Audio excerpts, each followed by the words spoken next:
अस्सलाम वालेकुम class, welcome to another video. Dear students, आज का जो हमारा टॉपिक है वो है व्हाट इज़ रेशो। ये टॉपिक क्लास 6 एक्सरसाइज 6.1 के लिए बहुत इंपॉर्टेंट है। यानी इससे पहले आपने एक्सरसाइज 6.1 स्टार्ट की हो तो पहले ये टॉपिक ज़रूर समझ ले ताकि आपके लिए एक्सरसाइज आसान हो। इसके बाद जो नेक्स्ट वीडियोस हम शेयर करेंगे उनमें हम ईच क्वेश्चन जो एक्सरसाइज 6.1 है उसको शेयर करेंगे और ईच क्वेश्चन में उस क्वेश्चन का जो वीडियो है उसमें ईच क्वेश्चन के बारे में हम जो डिटेल्स है इन्फॉर्मेशन है वो आपके साथ शेयर करेंगे कि क्या कुछ आपको आना चाहिए।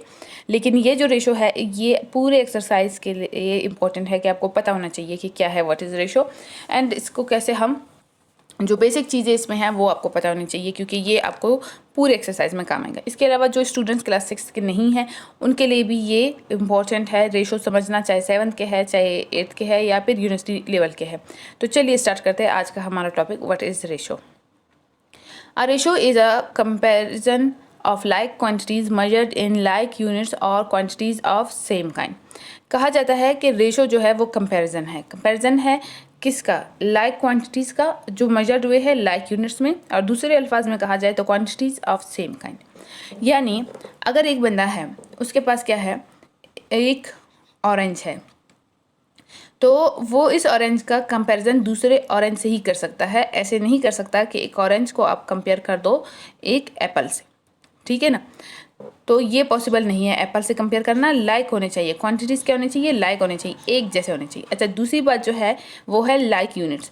अगर मैं कहूँ कि मेरे पास 1 kg ऑरेंज है और मैं इनको कंपेयर करना चाहती हूँ 10 ग्राम ऑरेंज से, तो ये भी पॉसिबल नहीं है क्योंकि इसका जो यूनिट है वो ग्राम है और इसका यूनिट है किलोग्राम।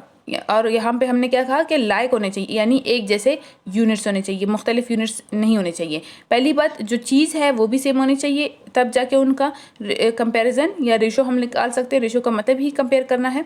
और जो दूसरी बात है वो है यूनिट्स इनके सेम होने चाहिए, तब जाके हम उनका रेशो निकाल सकते हैं। इसके बाद है ratio of A and B is written as A ratio B और ए अपॉन बी। तो यहाँ पे आपको पता चल रहा है कि जो हमारे पास क्वांटिटीज़ है जिनको हम रेशोज़ में लिख रहे हैं, जिनको हम रेशो में लिख रहे हैं, यानी ए रेशो बी लिख रहे हैं, ए रेशो बी लिख रहे हैं, ये असल में क्या है? ए रेशो बी असल में ए अपॉन बी है, ए अपॉन बी है, यानी फ्रैक्शन है एक तरह से। और यहाँ पे याद रखना जो बी है वो 0 के कभी भी बराबर नहीं हो सकता। हाँ, ए 0 के बराबर हो सकता है लेकिन बी कभी भी 0 के बराबर नहीं हो सकता।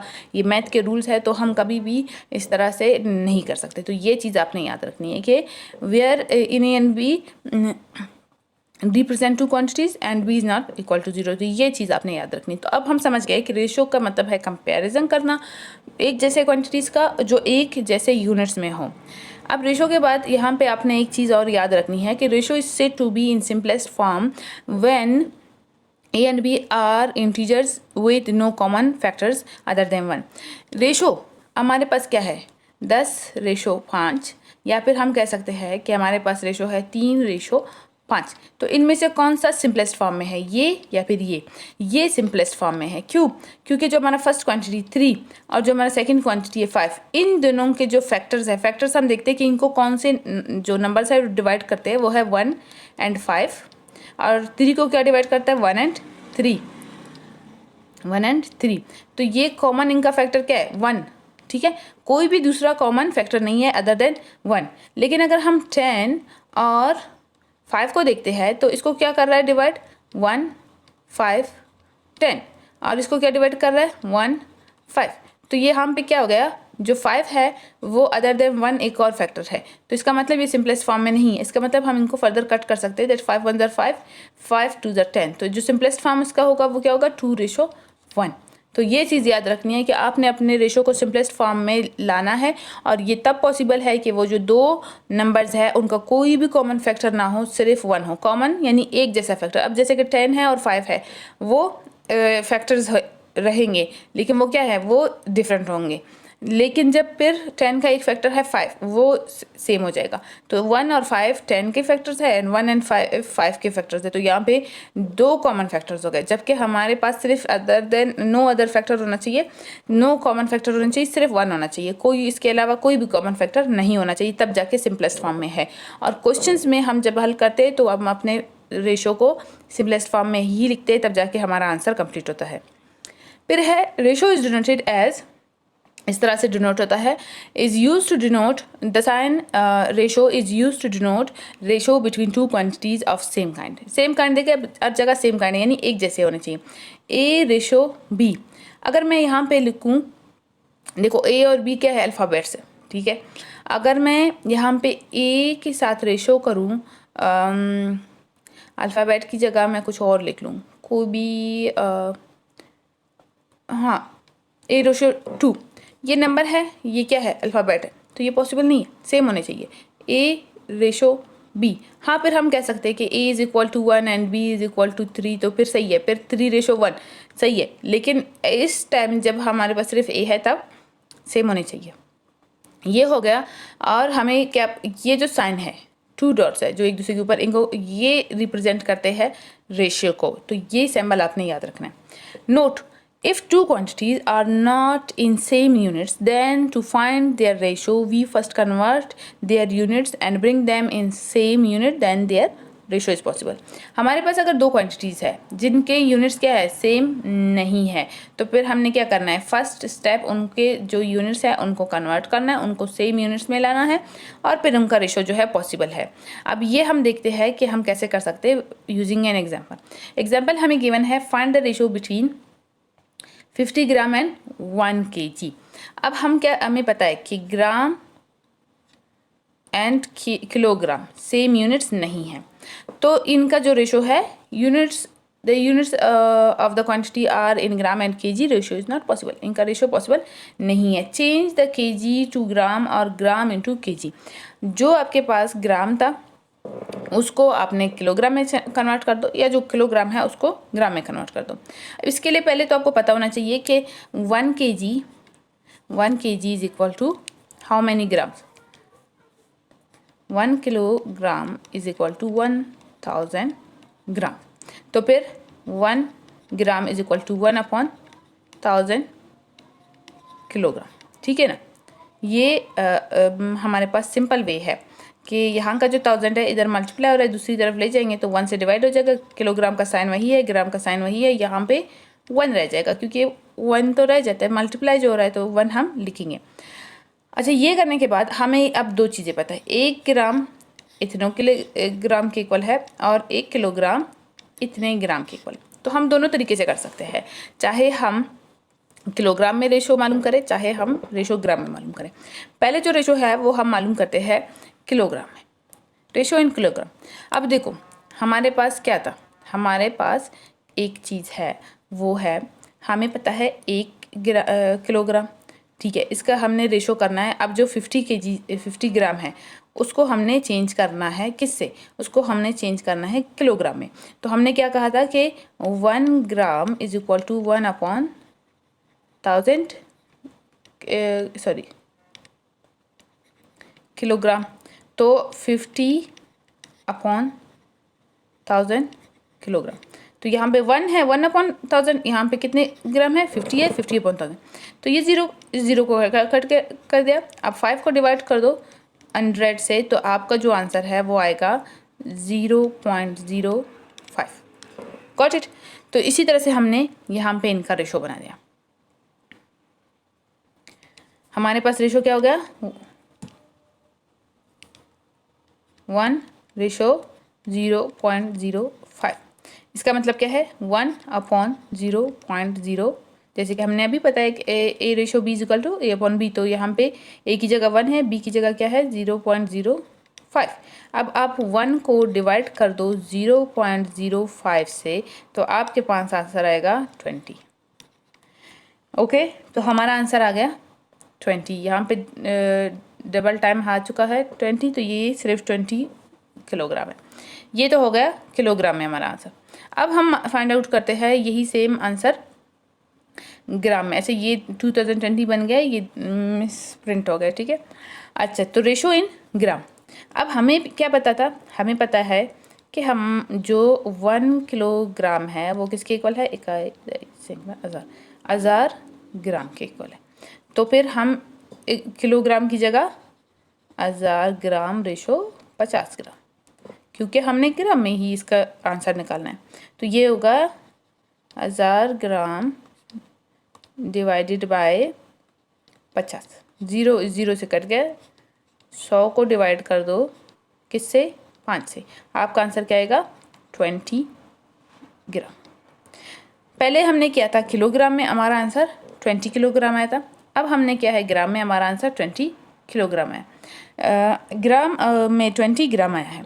तो जिस भी सेम यूनिट में आप करोगे आपका आंसर क्या आया, 20 ही आया। तो यूनिट आपने सेम करना है, यूनिट सेम करने के बाद ही डिवाइड करना है। अगर आप यूनिट सेम नहीं करते तो आपका आंसर कभी भी 20 ग्राम नहीं आएगा, चाहे फिर आप उसको किलोग्राम में सॉल्व करो या फिर आप उसको ग्राम में से सॉल्व करो।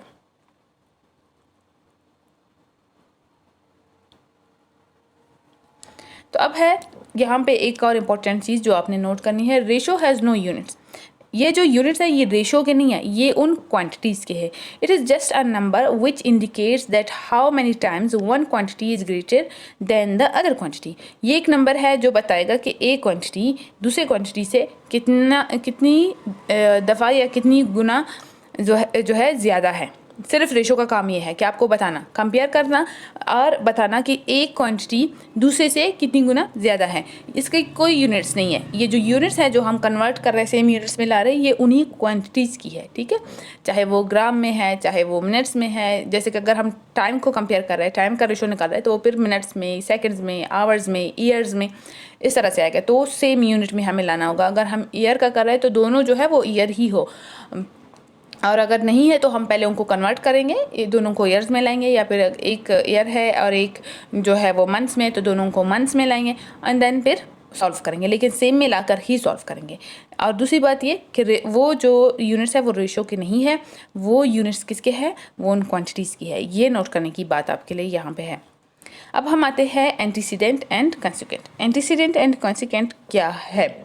Basically ratio is the simplest form of a common fraction. मैंने आपको यही कहा था ना कि जो रेशो है वो क्या है, कॉमन फ्रैक्शन का सिंपलेस्ट फॉर्म है, यानी वो फॉर्म जिसके आगे नो कॉमन फैक्टर्स होते हैं। यानी एक फ्रैक्शन को वहाँ तक आप सॉल्व करो कि उसके आगे उनका जो कॉमन फैक्टर है वो सिर्फ 1 हो, कोई भी दूसरा कॉमन फैक्टर ना हो। In which numerator denotes antecedent and denominator denotes consequent. अब जो आपके पास एक रेशो है उसमें जो हमारे पास होता है, जैसे कि हमने कहा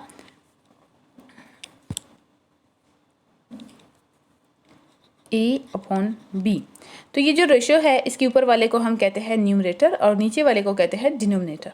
तो रेशो में ये कहा जा रहा है कि इन विच, यानी एक हमारे पास फ्रैक्शन है जिसका न्यूमरेटर, अगर हम इस फ्रैक्शन को रेशो फॉर्म में लिखते हैं तो इसका न्यूमरेटर क्या बन जाएगा, हमारे पास एंटीसीडेंट बन जाएगा, और इसका जो डिनोमिनेटर है वो हमारे पास कॉन्सिक्वेंट बन जाएगा। अब इसके लिए जो बेस्ट एग्जाम्पल मैंने आपके लिए यहाँ पे लिखा है, यहाँ पे देखिए ये हमारे पास क्या एक फ्रैक्शन है, ये क्या है 1/3, इस ये बराबर है 1/3 के, जैसे कि हमने यहाँ पे लिखा भी है। तो 1/3 इज इक्वल टू 1/3। अब यहाँ पे एक चीज़ जो आपके लिए है वो क्या है कि ये जो ऊपर वाला 1 है ये न्यूमरेटर है। जब इसको रेशो में लेकर जाते हैं तो इसी 1 को हम क्या कहेंगे, इसको हम एंटीसीडेंट कहेंगे। दूसरी तरफ हमारे पास क्या है कि ये जो नीचे वाला, इसको हम फ्रैक्शन में डिनोमिनेटर कहते हैं, लेकिन दूसरी तरफ जब हम इसको रेशो में ले जाते हैं तो इसको कॉन्सिक्वेंट कहते हैं। तो ये अपने याद रखना है कि numerator is equal to antecedent and denominator is equal to consequent. जब रेशो को आप फ्रैक्शन में कन्वर्ट करते हैं वो न्यूमरेटर एंड डिनोमिनेटर बन जाते हैं, जब फ्रैक्शन को आप रेशो में कन्वर्ट करते हैं तो फिर वो एंटीसीडेंट एंड कॉन्सिक्वेंट बन जाते हैं। तो ये आपने जो रेशो के 2 क्वांटिटीज़ है जो पहले और बाद में लेके जाते हैं, तो ये इनका नाम आपने याद रखना है कि पहले वाले को एंटीसीडेंट कहते हैं और बाद वाले को कॉन्सिक्वेंट कहते हैं। अब यहाँ पे एक और नोट है जो आपको यहाँ पे गिवन है, that 4:7 is not equal to 7:4। याद रखिए कि अगर हम लिख रहे हैं कि A/B, it is never equal to B/A। क्यों?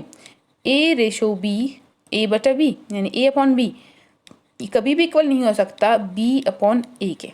ये 2 अलग क्वांटिटीज़ बन जाते, 2 अलग फ्रैक्शंस बन जाते, 2 अलग रेशोज़ बन जाते हैं। It means that order of numbers in ratio is important. यानी जब भी आप रेशो में कोई भी नंबर लिख रहे हो, आपको कहा जाता है फाइंड 3:2। तो ऐसा नहीं करना आपने कि भाई कोई बात नहीं, इन दोनों का ही रेशो तो मालूम करना है, यानी 3 का 2 से रेशो मालूम करो या 2 का 3 से रेशो मालूम करो, एक ही बात है। नहीं, एक ही बात नहीं है। जो इनकी ऑर्डर है, जो इनकी तरतीब है, वो बहुत इंपॉर्टेंट है। इनको आगे पीछे हम नहीं कर सकते। रेशो में हम आगे पीछे नहीं कर सकते, क्योंकि हमें पता है ratio is a form of simplest form of common fraction A/B, और इसको हम कभी भी नहीं इक्वल कर सकते B/A के। तो ये तो हो गया हमारा ओवरऑल जो कॉन्सेप्ट। ये सारे कॉन्सेप्ट्स आपके लिए बहुत इंपॉर्टेंट है, आपके एक्सरसाइज 6.1 के लिए और थ्रू आउट यूनिट नंबर 6 के लिए। वीडियो को आखिर तक देखने के लिए बहुत शुक्रिया। इस वीडियो को लाइक, शेयर, चैनल को सब्सक्राइब करें ताकि जो नेक्स्ट वीडियो मैं अपलोड करूं उसकी नोटिफिकेशन आपको मिल जाए। बेल आइकन को भी दबाएं साथ में। और अगर आप हमारे व्हाट्सएप ग्रुप को ज्वाइन करना चाहते हैं, व्हाट्सएप ग्रुप की फ़ीस है। व्हाट्सएप ग्रुप के लिए आप हमें रब्ता कर सकते हैं दिए गए व्हाट्सएप नंबर पर। जब भी रब्ता करें तो अपना नाम, अपना क्लास, अपने इलाके का नाम ज़रूर मेंशन करें ताकि हमें आसानी हो आपको एड्रेस करने में कि आप किस इलाके से है और आपके जो कोर्सेज़ है वो किस तरह से चल रहे हैं। आप विंटर जोन के हैं, समर जोन के हैं, क्योंकि फ़र्क होता है इलाकों में, किसी का कोर्स आगे होता है, किसी का पीछे होता है। तो इस वजह से ऑनलाइन क्लासेस के लिए भी आप हमें इसी ही व्हाट्सएप नंबर पे रब्ता कर सकते हैं।